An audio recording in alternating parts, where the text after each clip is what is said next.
समीकरण का चौथा भाग करेंगे। तो चलिए जानते हैं इस वीडियो में हम क्या जानने वाले हैं। इस वीडियो में हम जानेंगे रासायनिक अभिक्रियाओं के प्रकार के बारे में। जैसा कि लास्ट वीडियो में आपने जाना था, रासायनिक अभिक्रिया के 5 प्रकार होते हैं।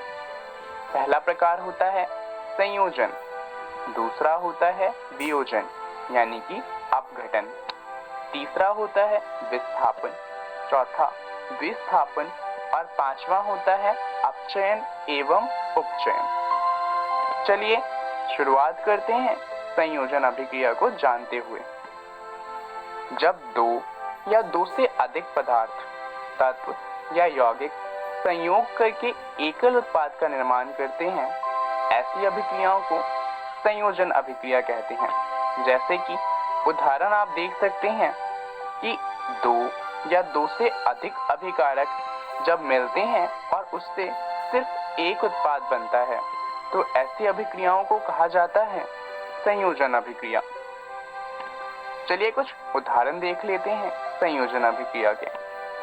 सबसे पहला उदाहरण है कैल्शियम ऑक्साइड जब जल के साथ तीव्रता से अभिक्रिया करता है और बुझे हुए चूने में परिवर्तित हो जाता है, जिसे कैल्शियम हाइड्रोक्साइड भी कहते हैं।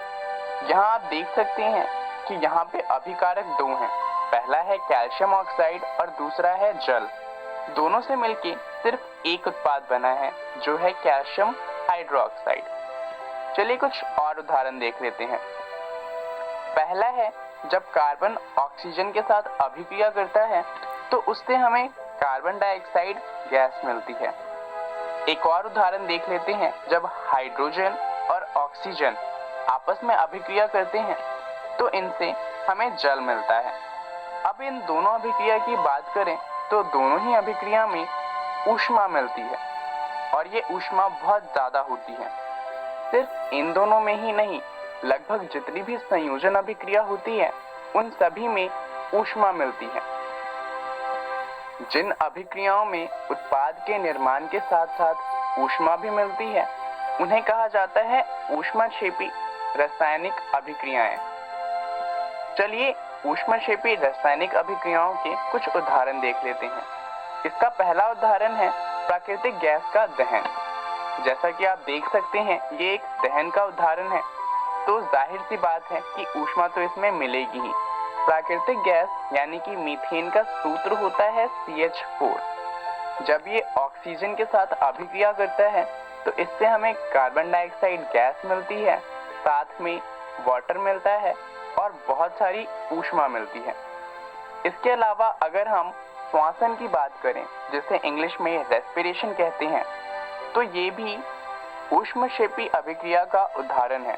जैसा कि आप देख सकते हैं, ग्लूकोज जब ऑक्सीजन के साथ अभिक्रिया करता है तो इससे हमें कार्बन डाइऑक्साइड गैस, जल और ATP मिलता है, ऊष्मा मिलती है। चलिए अब बात करते हैं ऊष्मशोषी अभिक्रियाओं के बारे में। ये ऊष्मक्षेपी अभिक्रियाओं का बिल्कुल विपरीत होती हैं। ऊष्मशोषी अभिक्रियाएं ऐसी अभिक्रियाएं होती हैं जिनमें ऊर्जा की जरूरत होती है अभिक्रिया के होने के लिए। ये ऊष्मीय ऊर्जा का शोषण करती हैं। चलिए अब बात करते हैं वियोजन की, जिसे हम अपघटन अभिक्रिया भी कहते हैं। ये विपरीत होता है संयोजन अभिक्रिया के। वियोजन उस प्रक्रिया को कहते हैं जिसमें तत्व या यौगिक टूटकर छोटे कणों के रूप में बदल जाते हैं। यह क्रिया प्रायः उत्क्रमणीय होती है। जैसा कि हमने जाना कि इसमें एक ही अभिकारक होता है जो टूटकर एक से अधिक उत्पाद में बदल जाता है। चलिए इसके कुछ उदाहरण देख लेते हैं। ऊष्मा देने पर कैल्शियम कार्बोनेट का कैल्शियम ऑक्साइड तथा कार्बन डाइऑक्साइड में वियोजित होना वियोजन अभिक्रिया का उदाहरण है। जैसा कि आप देख सकते हैं, यहाँ पर एक ही अभिकारक है कैल्शियम कार्बोनेट, जिसे जब हमने ऊष्मा प्रदान की तो वो टूट गया कैल्शियम ऑक्साइड और कार्बन डाइऑक्साइड में। ऊष्मा के द्वारा की गई वियोजन अभिक्रियाओं को ऊष्मीय वियोजन कहते हैं। इसके उदाहरण देख लेते हैं। लेड नाइट्रेट को जब ऊष्मा प्रदान की तो वो लेड ऑक्साइड, नाइट्रोजन ऑक्साइड और ऑक्सीजन गैस में टूट जाता है। ये एक ऊष्मीय वियोजन का उदाहरण है। चलिए अब बात करते हैं विस्थापन अभिक्रिया की। अभिक्रिया जिसमें एक तत्व दूसरे तत्व को उसके यौगिक से विस्थापित कर देता है, विस्थापन अभिक्रिया कहलाता है। इसका मतलब क्या हुआ? मान लीजिए कि एक तत्व था A और एक यौगिक था B, C। अब अभिक्रिया के बाद क्या होगा कि जो तत्व A है वो BC में से B को उसके यौगिक से अलग कर देगा और खुद C के साथ अपना यौगिक बना लेगा। अब यहाँ पर A B को उसके यौगिक से अलग कर सकता है या नहीं कर सकता, ये इस बात पे निर्भर करता है कि A की अभिक्रियाशीलता कितनी है। एक विस्थापन अभिक्रिया में केवल अधिक अभिक्रियाशीलता वाले तत्व ही कम अभिक्रियाशीलता वाले तत्वों को प्रतिस्थापित कर सकते हैं। आपको 9वीं कक्षा का रिएक्टिविटी सीरीज तो याद ही होगा। यहाँ पर इसी रिएक्टिविटी सीरीज का इस्तेमाल किया जाता है पता लगाने के लिए कि विस्थापन अभिक्रिया होगी या नहीं होगी। चलिए विस्थापन का एक उदाहरण देख लेते हैं। जिंक कॉपर की अपेक्षा अधिक अभिक्रियाशील है, ये तो आप जानते ही हैं। तो जब जिंक कॉपर सल्फेट के साथ अभिक्रिया करता है तो कॉपर को सल्फेट से अलग कर देता है और खुद जिंक सल्फेट बनाता है।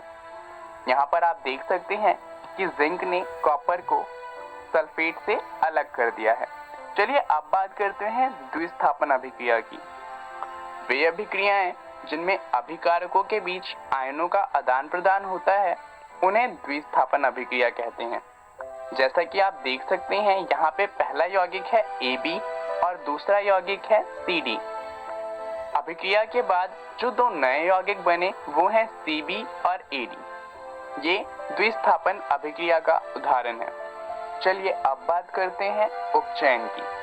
अभिक्रिया के समय जब पदार्थ में ऑक्सीजन की वृद्धि होती है तो कहा जाता है कि उसका उपचयन हुआ है। इलेक्ट्रॉन की हानि भी उपचयन कहलाती है। चलिए उपचयन का एक उदाहरण देख लेते हैं। कॉपर चूर्ण की सतह पर कॉपर ऑक्साइड की काली परत का चढ़ जाना उपचयन का एक उदाहरण है। यहाँ पर कॉपर ऑक्साइड कॉपर में ऑक्सीजन के योग से बना है। जैसा कि आप देख सकते हैं कॉपर जब ऑक्सीजन के साथ अभिक्रिया करता है तो कॉपर ऑक्साइड में परिवर्तित हो जाता है। चलिए अब अपचयन की बात करते हैं। ये उपचयन का उल्टा होता है। जब अभिक्रिया में किसी पदार्थ में ऑक्सीजन का ह्रास होता है तो कहा जाता है कि उसका अपचयन हुआ है और इलेक्ट्रॉन की वृद्धि भी कहलाती है कि अपचयन हुआ है। चलिए अपचयन का एक उदाहरण देख लेते हैं। जब गर्म कॉपर ऑक्साइड के ऊपर हाइड्रोजन गैस प्रवाहित की जाती है तो वो काले रंग के कॉपर से भूरे रंग के कॉपर में परिवर्तित हो जाता है। ये अपचयन का एक उदाहरण है। तो चलिए जानते हैं कि इस वीडियो में हमने क्या क्या सीखा। हमने रासायनिक अभिक्रियाओं के प्रकार के बारे में जाना। चलिए देखते हैं कि अगली वीडियो में हम क्या जानने वाले हैं। इसके बाद जो वीडियो आएगी उसमें हम रेडॉक्स अभिक्रिया के बारे में जानेंगे। धन्यवाद।